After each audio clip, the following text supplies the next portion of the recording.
మిమ్మును నింపే మేలుల తోడ అవి ఏ పరలోక దీవెనలు.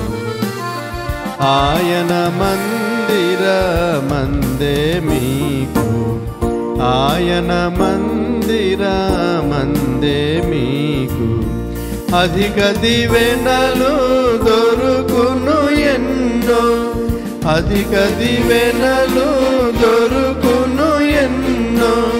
తన మందిర సమృద్ధిని పొంది, తన మందిర సమృద్ధిని పొంది రాగుడి జీవజలములను, రాగుడి జీవజలములను. మిమ్మును నింపే మేలుల తోడ అవి ఏ పరలోక దీవెనలు. మిమ్మును నింపే మేలుల తోడ అవి ఏ పరలోక దీవెనలు.